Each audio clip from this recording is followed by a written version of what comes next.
Cuando Anton la llamó, ya no era superior. Estaba furioso. Furioso porque ella había hablado. Furioso porque la vergüenza cambiaba de bando. Furioso porque existían consecuencias. Le reprochó que le hiciera daño, que manchara su imagen, que hiciera imposible el ambiente en la oficina. Pero esta vez María no tembló. Le respondió con una calma gélida que nadie le había obligado a decir lo que dijo, que las palabras tienen peso, que el desprecio siempre termina saliendo caro. Luego colgó y bloqueó su número. Cuando llegó el taxi, tomó su maleta y salió del apartamento sin mirar atrás.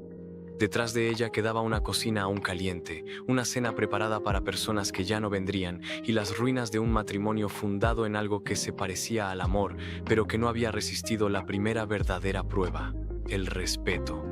En el coche, mientras las luces de la ciudad desfilaban tras la ventana, María repasó toda su historia. El joven Anton tímido, las citas torpes, las promesas, las esperanzas, los esfuerzos.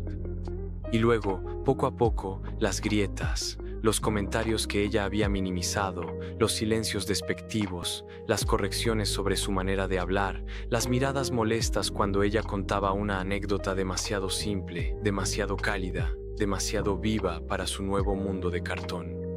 Él no la había dejado de golpe. La había dejado pedazo a pedazo cada vez que elegía la apariencia en lugar del reconocimiento, la ambición en vez de la lealtad, la mirada de los demás antes que a la mujer que había amado antes que a nadie. En casa de Elena, la bienvenida fue exactamente lo opuesto a lo que acababa de dejar. Calor del verdadero, el olor de un pastel en el horno, niños riendo, brazos abiertos. Ningún juicio, ningún cálculo. Lena la abrazó como se acoge a alguien que regresa de muy lejos. Los niños empezaron a hablar todos a la vez, a pedirle un cuento, a reír a su alrededor. Y María, a pesar de las lágrimas aún atascadas en la garganta, improvisó un pequeño cuento que los hizo estallar de risa. En ese instante, algo volvió a su lugar. Se acordó de quién era. Una mujer luminosa, una mujer que crea calor a su alrededor, una mujer a la que los niños quieren de inmediato porque reconocen lo que los adultos suelen olvidar, la autenticidad. Más tarde, en la cocina, con una taza de té entre las manos, le contó todo a Lena.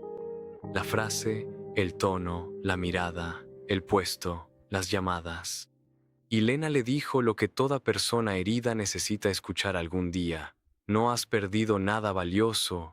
Es él quien ha perdido a una mujer excepcional. Esas palabras atravesaron a María como una luz lenta porque en el fondo era verdad. Durante años ella había creído que debía ser elegida, cuidada, validada. Pero esa noche comprendió que también podía elegir, rechazar, irse, volver a empezar. Luego llamó a sus padres. Su madre lloró al escucharla. Su padre habló poco. Pero cada palabra llevaba esa solidez tranquila de los hombres que no necesitan grandes discursos para mantenerse firmes. Le dijeron que regresara a casa, le dijeron que la esperaba una plaza en la escuela del pueblo, que por fin podría convertirse en esa maestra con la que soñaba de niña, que había un pequeño apartamento en alquiler, que nunca sería una carga para ellos. María cerró los ojos. Toda su vida había creído que debía alejarse de sus raíces para merecer algo. Y resulta que precisamente sus raíces eran lo que iba a salvarla. El divorcio fue rápido. En el tribunal, Anton intentó minimizar las cosas. Como suele ocurrir, quienes humillan, luego intentan presentar su violencia como una simple torpeza, su desprecio como una verdad un poco dura, su crueldad como una exageración de la víctima. Explicó que ella había malinterpretado sus palabras, que era demasiado emotiva, que él solo había señalado una incompatibilidad de origen. Pero, al querer parecer racional a toda costa, lo que más revelaba era su frialdad. María, por su parte, no gritó. Simplemente habló. Dijo que un matrimonio sin respeto ya no es un matrimonio, que no sentía vergüenza de su familia, de su acento, de su pasado, de su manera de amar, que se negaba a quedarse con un hombre que consideraba honorable, rebajarla para valorarse más ante los demás. Y cuando salió del tribunal se sintió más ligera de lo que había estado en años. Regresó a su pequeño pueblo, donde el aire parecía diferente, donde los bosques a lo lejos le recordaban su infancia, donde la gente no juzgaba a una mujer por la marca de su vestido o por su capacidad para mencionar los mejores lugares de vacaciones. Encontró un puesto en la escuela. Los niños la quisieron de inmediato porque sabía transformar una lección en una aventura, porque sabía escuchar, porque estaba hecha para transmitir, no para aparentar. Su apartamento era modesto, con un suelo viejo y desgastado, una nevera ruidosa y unas cortinas que ella misma había cosido, pero era su hogar, verdaderamente su hogar.